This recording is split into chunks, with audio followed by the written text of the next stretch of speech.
Bienvenue à tous. Aujourd'hui, nous allons explorer les grands projets que le Maroc a entrepris pour accueillir la Coupe du Monde 2030. On ne parle pas juste de stade ici les amis, on parle d'une vision, d'une ambition qui va redessiner le paysage et laisser un héritage durable pour les générations futures.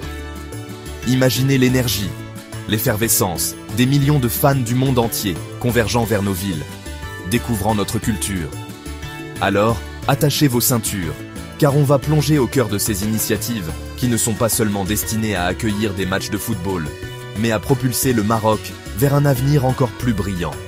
Préparez-vous à être impressionné par ce que le Maroc a en réserve. Alors, pour commencer en beauté, parlons du grand stade de Casablanca. Imaginez une arène capable d'accueillir plus de 80 000 spectateurs, vibrant à l'unisson. On parle d'une architecture futuriste et profondément ancrée dans l'identité marocaine. Ce sera l'un des plus grands stades d'Afrique, un lieu emblématique destiné à accueillir les matchs les plus prestigieux, y compris, on l'espère, une finale mémorable. C'est plus qu'un stade, c'est une promesse d'avenir.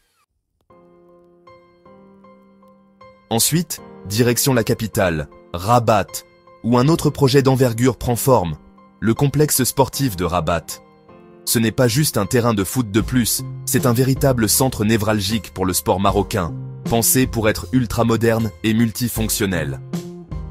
Ce complexe ne sera pas seulement utilisé pendant la Coupe du Monde 2030.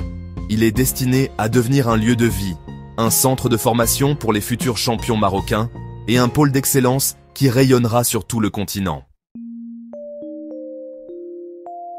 Accueillir un événement de l'ampleur de la Coupe du Monde, ça signifie aussi pouvoir déplacer des millions de personnes, fans, équipes, médias, de manière fluide et efficace.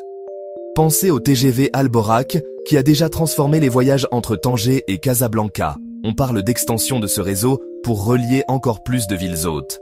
Les aéroports aussi sont au cœur de cette stratégie, avec des agrandissements et des modernisations pour accueillir l'afflux de visiteurs internationaux dans les meilleures conditions. C'est une vision à long terme pour le développement du pays.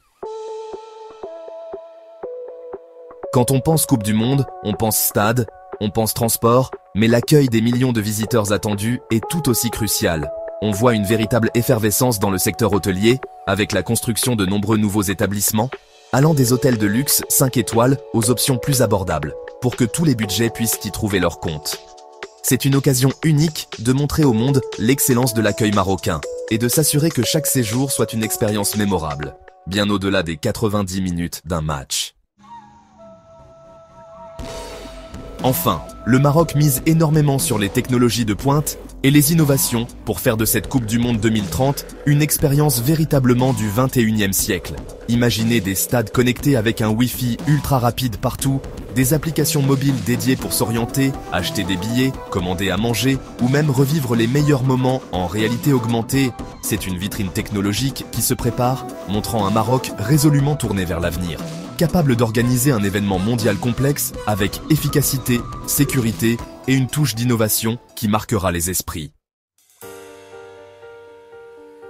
Voilà, les amis, un aperçu des projets monumentaux que le Maroc est en train de réaliser pour la Coupe du Monde 2030.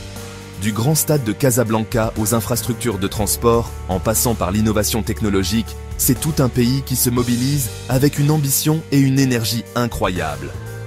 L'accueil chaleureux des Marocains, combiné à ces infrastructures de classe mondiale, promet une expérience inoubliable pour tous ceux qui viendront en 2030. Merci d'avoir regardé. N'oubliez pas de liker, commenter et vous abonner pour plus de vidéos sur la Coupe du Monde 2030 et d'autres sujets passionnants.